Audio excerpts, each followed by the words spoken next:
I'm really pleased to have the opportunity today to talk about Cochrane systematic review.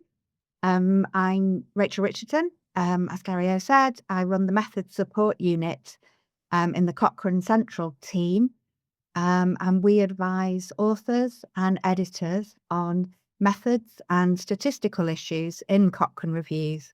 We also produce guidance and we deliver training. Okay, so first of all, what is Cochrane? Cochrane is really about people. We're an international network of researchers who perform systematic reviews of research evidence on health-related topics. Our work is used by people from all over the world, including clinicians, patients and their families, and people who develop clinical guidelines. Our work is collected in the online Cochrane Library, which contains over 9,000 completed reviews, and Sam will be talking about that in a little bit. Our headquarters is in the UK. We're a registered not-for-profit organisation. We don't accept commercial or conflicted funding, and that's vital for us to generate authoritative and reliable information. We work freely and we're not constrained by commercial and financial interests. Okay, so here's what we do in a nutshell. Um, when we talk about the evidence, what we mean is the research that has been undertaken to answer questions related to health. For example, something I'm working on at the minute, what is the best time to screen pregnant women for diabetes? Our reviews enable people to make better decisions about the care that they deliver, or the care that they receive, or the care that they recommend. I've just got a couple of slides about the history, because I think in order to really properly understand systematic reviews, it really helps to kind of know where they come from, what the history is. So yeah, to trace the development of this type of research, we need to mention briefly a man called Archie Cochrane, A.L. Cochrane. And he's remembered as the originator of the concept of a systematic review. He was a medical doctor who trained in London, and he became a prisoner of war in 1941 during the Second World War, and he acted as a medical officer in prisoner of war camps. I'll give you just a second to read the quotation rather than reading it out. But as you can see, Cochrane was interested in the idea that practice should be informed by evidence about what worked. Okay, so moving on. Um, so here's another quotation from Cochrane from 1979. And you can see that his thinking had evolved. Obviously, randomized controlled trials were still important, but he was noting that it was important to also organize and critique evidence, and also that it was important to keep these summaries up to date. This thinking led directly to the formation of the Cochrane collaboration in 1993, an international collaboration dedicated to the conduct of systematic reviews across clinical specialties. So, this is what a systematic review is in a very, very brief slide, and I'll expand over the next few slides. So, imagine that you want to ask a question about whether a particular healthcare intervention is effective.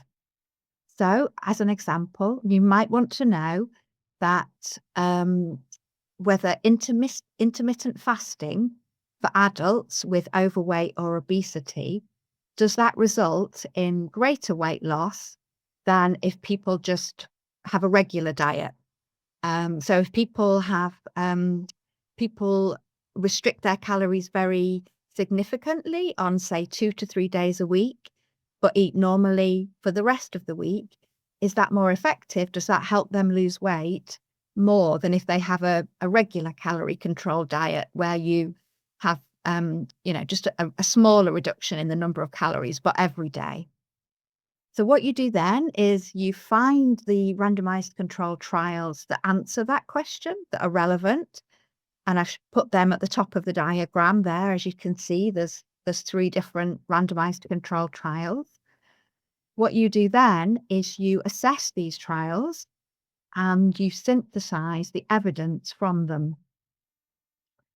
And then when you've done that, you summarize what you found and you reach a conclusion about whether this intervention, intermittent fasting, is effective.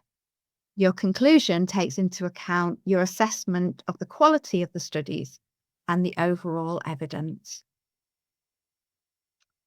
Okay, so I'm going to break this down a little bit more. What do we mean by the term systematic? Um, this term distinguishes a systematic review from traditional reviews of the medical literature, in which people tended to select research studies in a non-scientific way to support their preferred clinical approach. A systematic review follows a structured process, which the authors have to set out in advance. This process is designed to minimize bias, for example, in the studies that you include, and also to minimize bias in how you assess the studies and synthesize them. The methods that we use are reproducible and transparent. So that means that anybody could replicate the methods and reach the same conclusion. So let's look in more detail at a Cochrane review. So as you can see, we have just published a Cochrane review about intermittent fasting. It was published in February this year. The first step is to set your research question, which is summarized in your objectives. And here you can see that the authors have set their research question. They're going to look at the benefits and harms of intermittent fasting versus regular dietary advice. And they're going to compare intermittent fasting to regular dietary advice, but also no intervention. And they're going to look at this intervention in adults with overweight or obesity. The research question is then broken down into what we call the PICOs. So the PICO stands for population, intervention, comparison, and outcome. And as I've said, your population is the people that you're interested in. Here, adults with obesity and overweight. Intervention and comparison, as I've described. And then you also set out the outcomes you want to look at. So the authors here, obviously one of their main outcomes was weight loss, but they also wanted to look at the impact on people's quality of life. They wanted to look at whether there were any adverse events in the intervention. That means unexpected side effects or harms. And they also wanted to look at patient satisfaction, so how patients found dieting with the different interventions. So after setting your PICOs, the next step is to write and publish your protocol. Your protocol is your plan for carrying out the review. And here you can see the protocol that was published for the intermittent fasting review. Your protocol is drafted and published before you start work on your review. And the protocol acts like a silent police officer. It makes sure that you stick to your scientific plan for carrying out your research. Next comes the search. Now, the search is an absolutely key part of your review. You're aiming to identify all the studies that fit your PICO and answer your question. And searching can be really difficult. Medical literature databases are not always well indexed. It's not always easy to find those studies. You need an expert information specialist to design your search strategies to ensure that you don't miss any studies. As you can see, the authors of the intermittent fasting review, they searched the medical databases. They also searched trials registers, which are records of RCTs, as well as other searches, such as contacting study authors to see if they knew of any additional studies. So the next step is to find the relevant studies in your search results. It's quite common that you will get thousands and thousands of hits from your searches.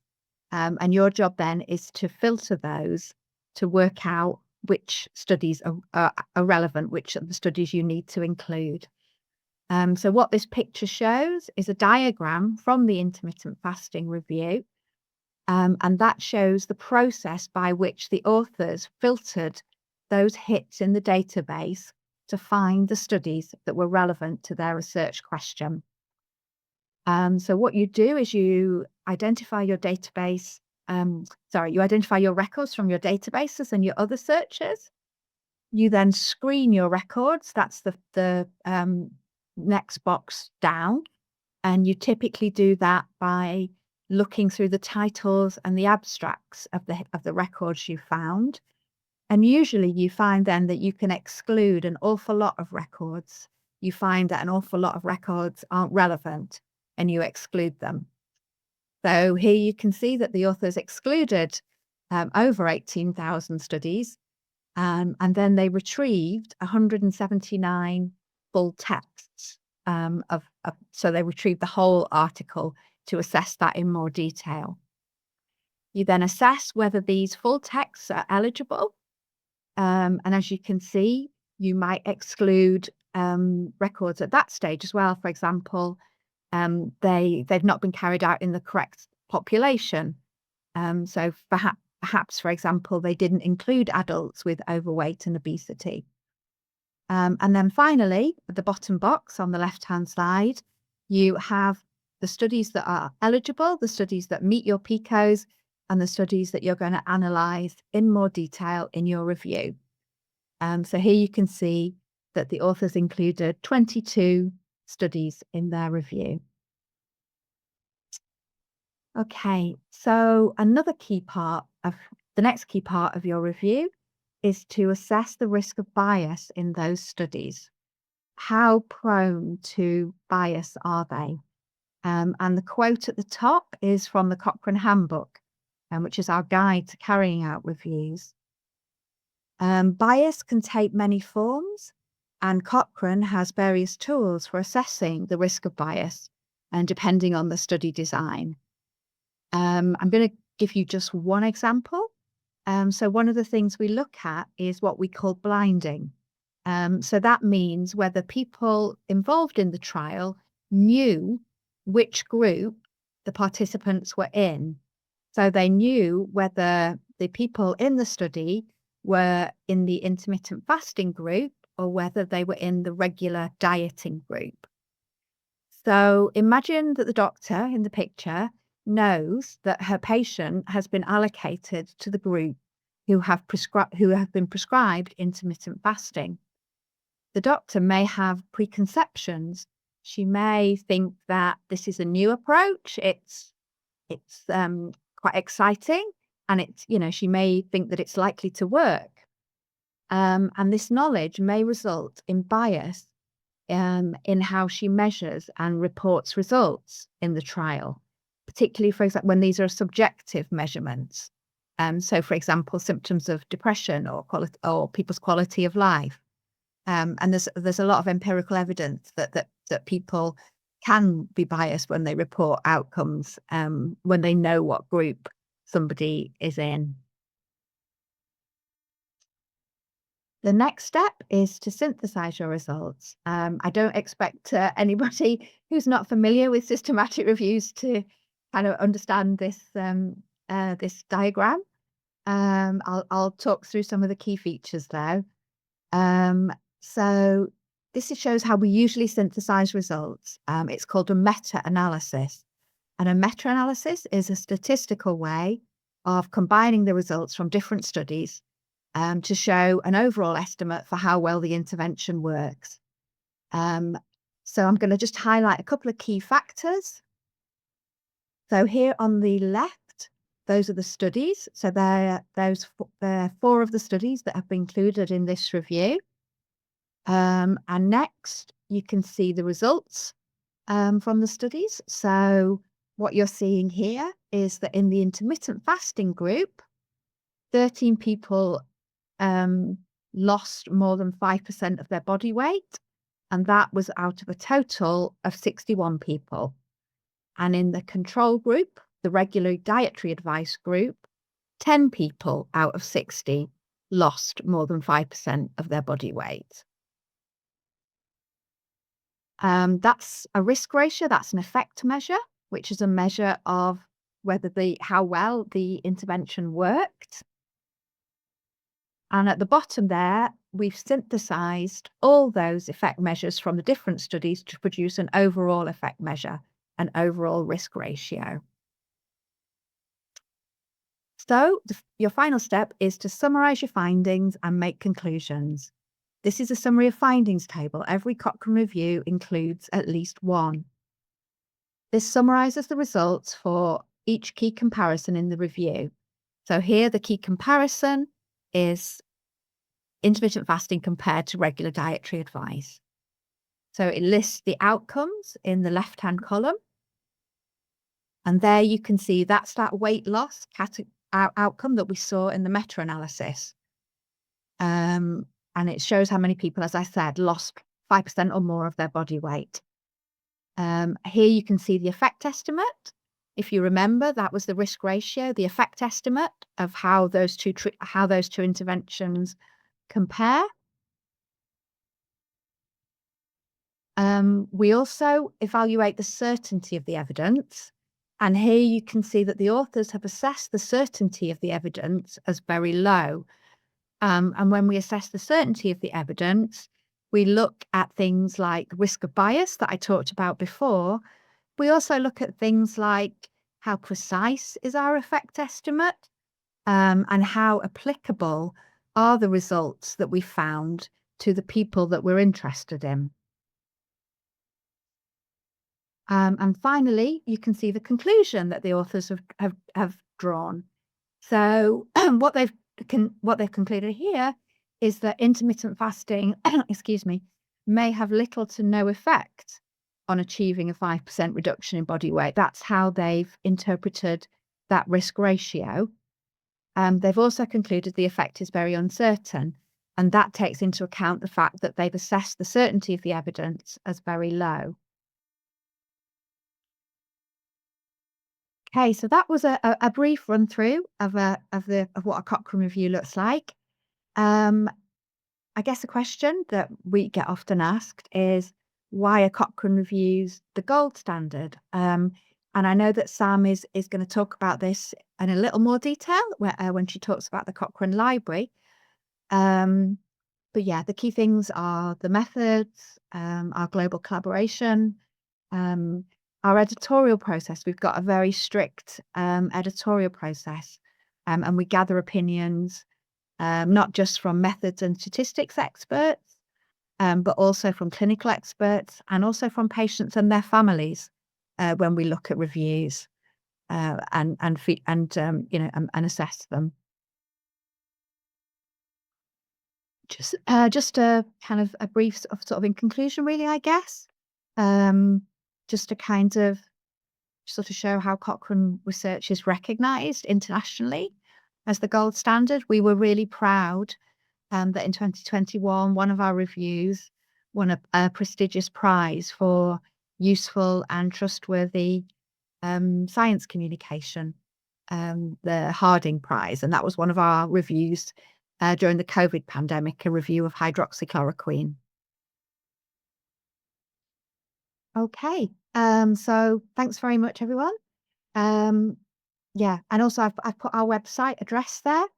There are various ways that you can get involved with Cochrane, and we'd be very pleased if you were able to get involved. That includes being an author, but there's also lots of other ways to get involved. And I'm happy to take questions. I don't know if we're doing questions now or questions at the end, but I'll hand you back to Dario now.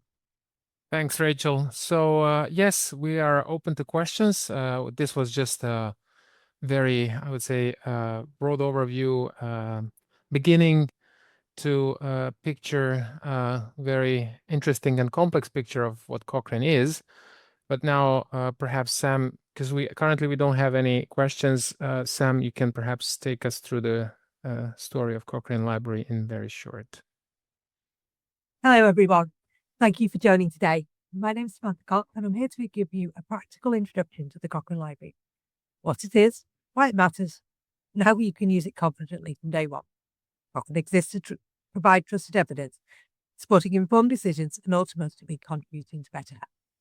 Today, we will talk through how to navigate the platform, how to start to explore via search and browse, and how to understand the types of content you will encounter. What is the Cochrane Library? Let's start with what the Cochrane Library actually is. The library exists to support evidence-based decision-making. That means giving people access to high-quality, reliable evidence when making healthcare choices. It is used by a wide range of people, clinicians, including doctors, nurses, and other healthcare professionals, who want to check the evidence before making a decision or advising a patient. Policymakers developing clinical guidelines, medical schools teaching evidence-based practice, researchers and systematic review authors starting a review or other research project, and even members of the public who want trustworthy health information. It's a resource designed for everyone, from experts to complete beginners.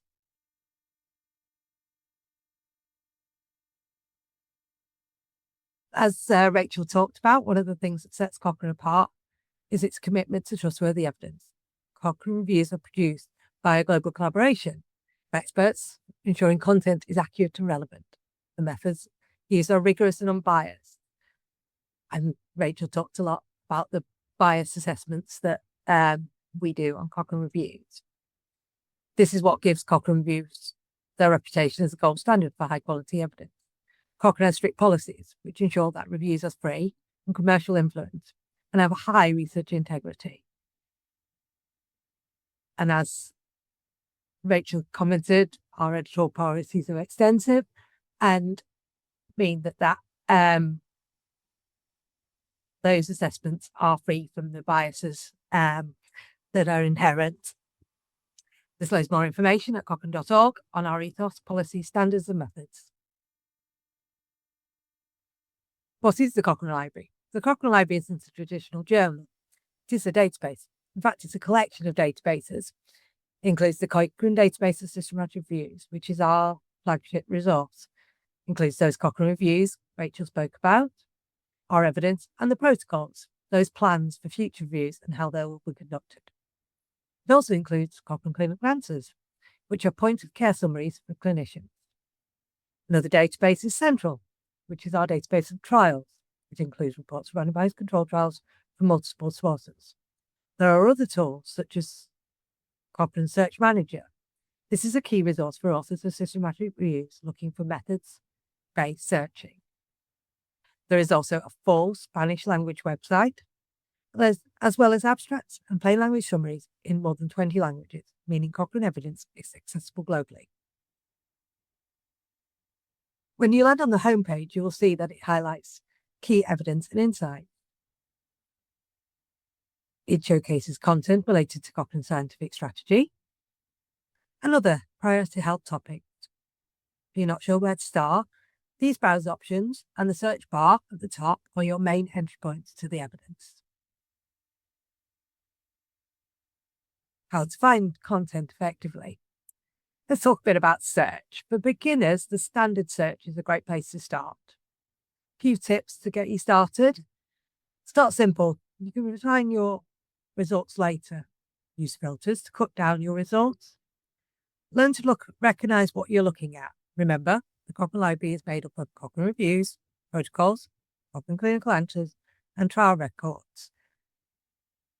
For expert users or librarians, Advanced Search Manager offers many more options to specify more complex searches. These are particularly useful when searching Cochrane's database of more than 2 million trial records. When you run a search, you'll see a set of tools to help you explore and refine your results. These include filters for publication date and options to filter to reviews available in over 20 languages. There are content type tabs allowing you to switch between reviews, protocols, trials, and so on. You can select all and export citations for use in your reference management software, such as EndNote. You can sort your results by relevance or date. Individual results cards give you key data, including the title, the authors, the date of publication, and more. From here, you can click through to the most relevant evidence. Show PICOs. As Rachel showed on her slide, these give details of the type of the question that a review is answering. These are viewable in the search results on the Cochrane Library and help you understand at a glance what the population intervention comparison outcome for a review is. There is also an access indicator to show if content is open access, free, or whether you have full access via a subscription. The interface is designed to help you quickly find the right kind of evidence for your question. How to read a Cochrane review. Let's dig a bit deeper and look briefly at how reviews of flagship resources are structured. Every review includes an abstract summarizing the review, a plain language summary written for non-experts, author's conclusions, explaining what the evidence actually means, a summary findings table, which Rachel showed, show the key comparisons and the certainty of the evidence. Reviews also include methods, results, supporting visuals such as figures and tables, references, and supplementary materials. You also find metrics such as usage, citations, and whether a review has been used in a national or international clinical guideline. There is further information on how to read a Cochrane review in the About section of the Cochrane Library. Cochrane Clinical Answers. All CCAs are created by clinicians for clinicians. They provide clear, actionable point-of-care summaries. Each answer includes a clinical question, a summary of key outcome data, and a practical interpretation. These are included in every Cochrane Library subscription, giving quick access to research evidence. You may want to deepen your understanding. There is also a Learning Live webinar on the 28th of May 2026 introducing CCAs.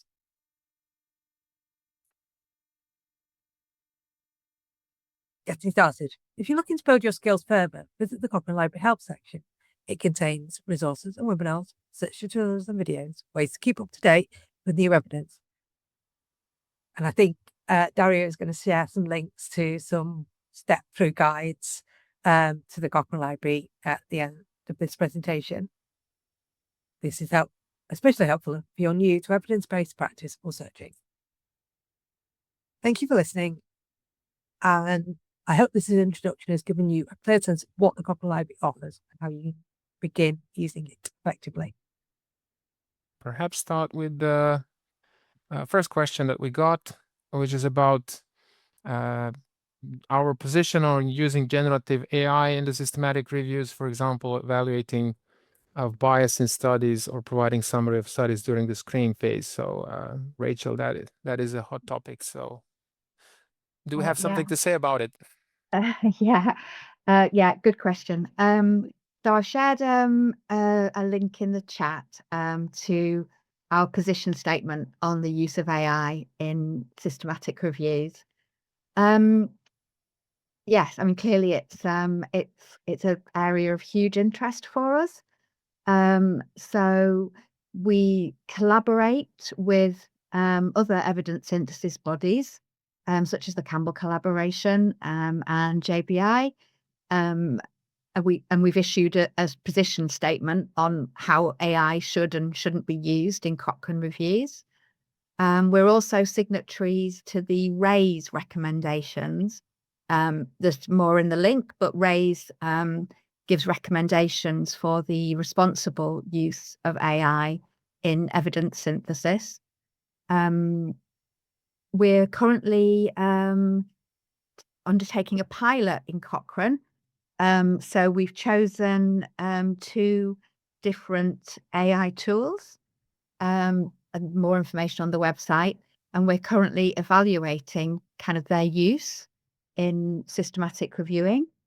I mean, I think it's also important to say, and Sam would know more about this as well, is that we have been using machine learning for a while. Our Cochrane Crowd initiative is an initiative whereby we ask citizen scientists to help us find randomized controlled trials in the medical literature. And machine learning has been a part of that for a while. I don't know, Sam, could you add anything on that? Yeah, in some ways, Cochrane's been a bit of a leader in use of AI, but just the early models. So prior to generative AI, there were these things called machine learning classifiers, which is an early form of artificial intelligence. It's used in the back end of our processes. So instead of using it to produce reviews, to produce those very rigorous reviews that Rachel talks about, we use them instead for study identification.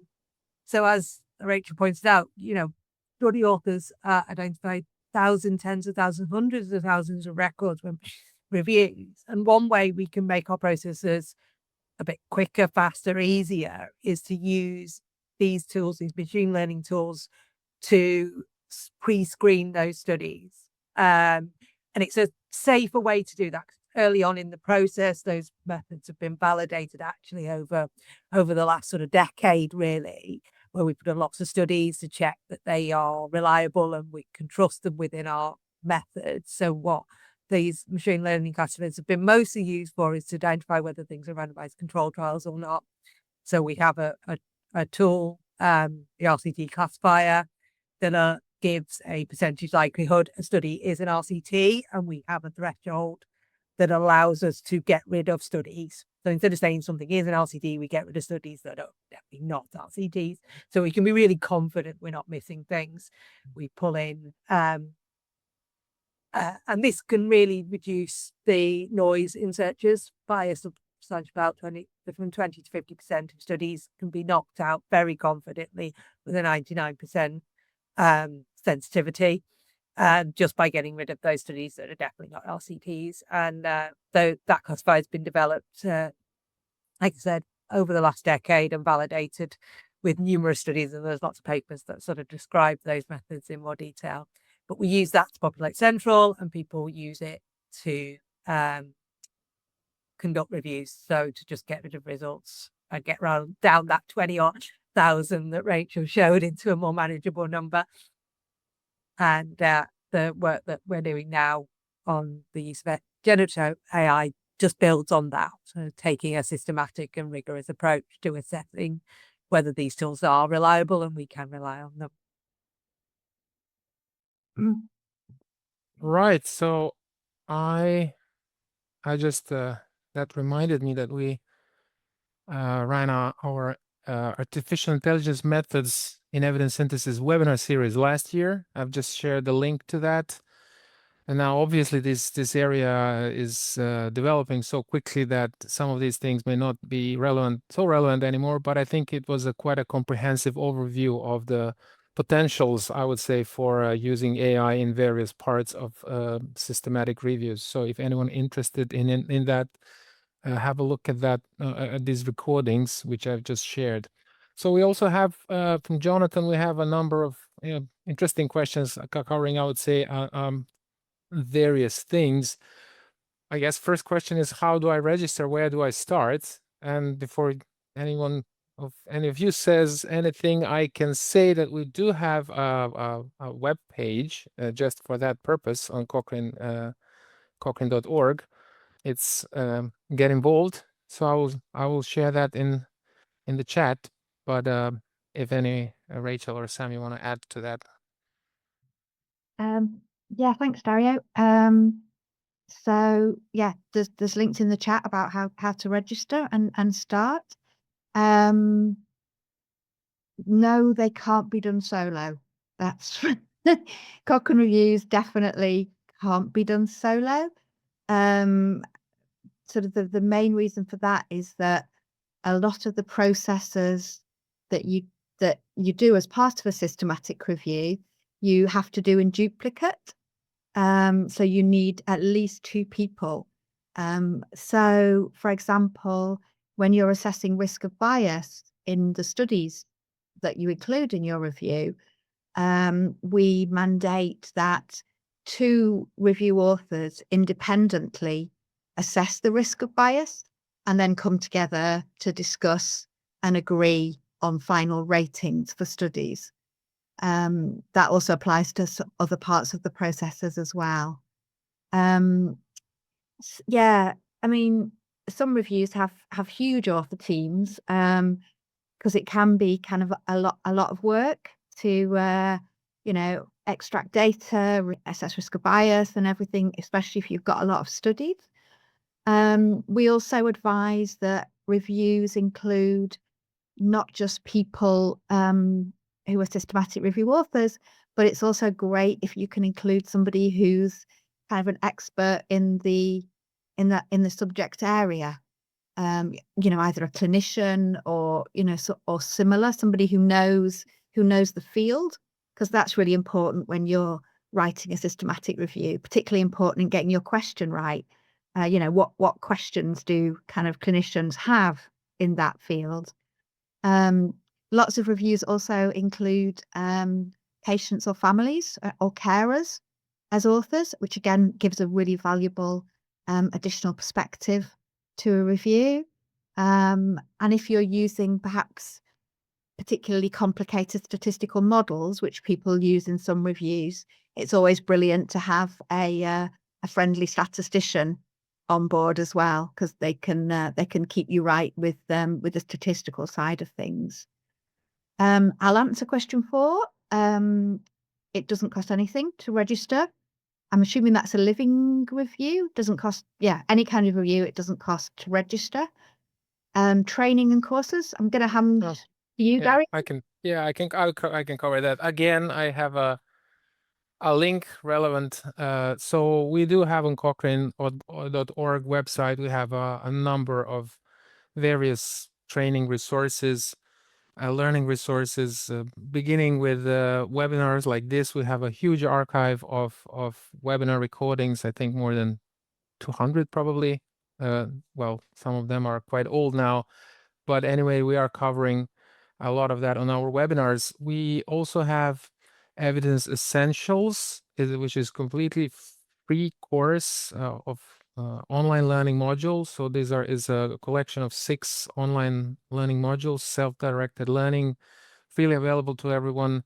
It's aimed primarily at users of Cochrane Evidence, patients and members of public, but anyone interested in kind of introduction, but a bit more in-depth introduction to the issues of evidence synthesis, systematic reviews, Cochrane, and so on. They're advised to have a look at and take those courses, which are interactive and fun, I would say, to take. We also do have something called Cochrane Interactive Learning. That is a course, very extensive, self-directed online learning course aimed at authors of systematic reviews. And that course is available to all Cochrane registered Cochrane review authors, so authors of registered Cochrane reviews. And for anyone else, it's also available on a subscription basis. But there are also other resources. So yes, go and have a look at cochrane.org/learn. Another question: when do you apply a scoping review or a systematic review for a synthesis review? I can take that one. Thanks, Ayrton. I guess it depends on your question. So if you want to know kind of what evidence is out there for a particular clinical question, that would lead you towards a scoping review, because they tend to just kind of scope out what evidence is there. And a systematic review is there kind of to answer the question, what works? Does this work? Is this better than a comparator intervention? There's also such a thing that we publish on the Cochrane Library as well as overviews of systematic reviews. And what we do with those is we bring together kind of all the systematic reviews in a particular field, and then sort of for a complete overview of a particular field. So yeah, I guess it kind of depends on your question. What do you want to know before you decide kind of how you're gonna answer that question. Right. So perhaps I have a question, Sam. I don't know if you've covered the access to Cochrane Library. No, yeah, I was just going to say I could chip in there and just we talked a bit about how you get involved with working with Cochrane, and there's lots of routes to do that. And Dario shared the link. In terms of access to the Cochrane Library is a website. It's available to click on cochranelibrary.com. Access, it depends a little bit on the content and your subscription, but much of the content is available free or open access.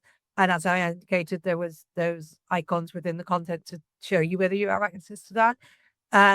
Some of the content is only available on subscription, but subscription is quite widely available. So for example, if you're in the UK, as I am, you are access to all the content on the Cochrane Library through what we call a national provision. So the NIHR pay for a subscription for everyone in the UK to access all the content on the Cochrane Library. So it's free at the point you use it.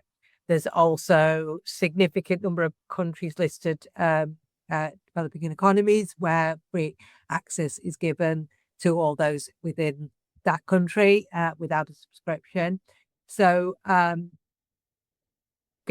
go to cochranelibrary.com, see what you can access. There is quite a lot available, regardless of whether you have a subscription, and you may find that actually you also do have access either via these national accesses or subscription through your university institution. So many universities subscribe on your behalf and will give you access to the content. Thanks, Sam. Put it in the chat, more information. I have two more questions, if no one else is keen to ask any. Because first of all, Rachel, I think updates are quite specific feature of Cochrane reviews. Perhaps you can tell us something about how Cochrane approaches that. Yeah, thanks, Dario. So yeah, I think as I kind of highlighted early in the presentation, Archie Cochrane kind of talked about his early concepts of systematic reviews. One of the things that he also emphasized was that these should be kept up to date. And that is what we ask review authors to do as well, is to keep their reviews up to date. Because obviously, new research gets published all the time. So it's important to kind of, to revisit your review and to update it with the new evidence when you can. I have to say, it's not easy. It's not easy to keep reviews updated. They are kind of quite resource intensive things to do, and they can take a while. I think what we're trying to move towards in Cochrane now is to make reviews more kind of living, so that they are updated kind of continuously. We don't just publish and leave it and hope that people will have time to kind of update it.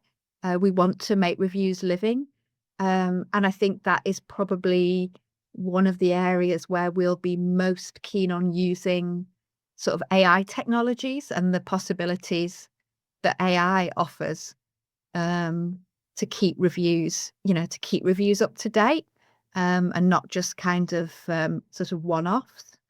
But it's tricky. AI is developing rapidly. Perhaps lots of aspects of AI kind of aren't yet there in terms of helping us to keep reviews updated. But that is our kind of direction of travel. Yes, Rachel, that is true. I mean, oftentimes it's easier to create something than to maintain it, isn't it? So that's real challenges in maintaining.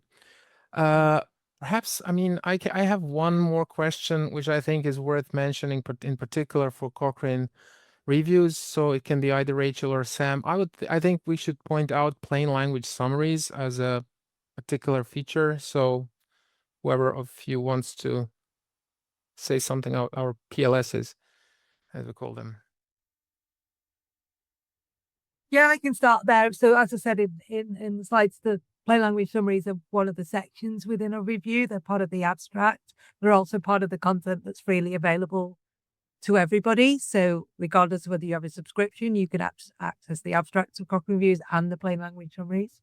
Plain language summaries are written to be a version of the abstract, which is written in plain English and accessible to all. So those summaries are written with a view to making the English as clear as possible to everybody, and like I said, available freely across the Cochrane Library to anyone, whether they have a subscription or not.